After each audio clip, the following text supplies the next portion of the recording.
So today we're reading Philippians chapter 1 together, and for me this chapter is all about unconventional joy and about being living sacrifices for Jesus.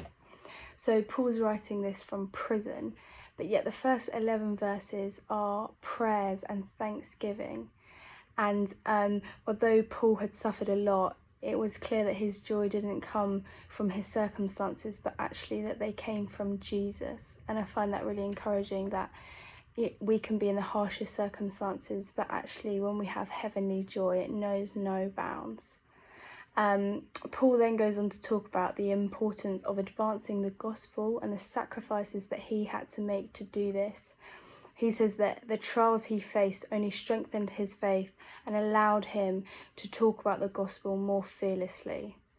And actually his life was devoted to that. He says in verses 21 that to live is Christ and to die is gain. He encourages us to be living sacrifices and to live our lives in a way that is obedient to God and to uplift one another by sharing the good news.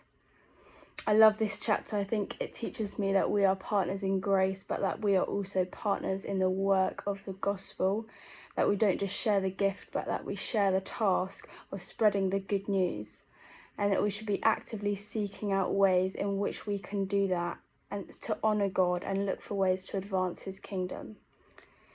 So I'm just going to pray. God, we thank you for heavenly, unconditional, unconventional joy. I pray that we are people who are devoted to sharing the gospel, that we live as a light of hope in this dark world. God, help us to be obedient to you and to see the incredible joy that comes from devoting our lives to advancing your kingdom. Help us to be fearless when it comes to sharing your good news. Amen.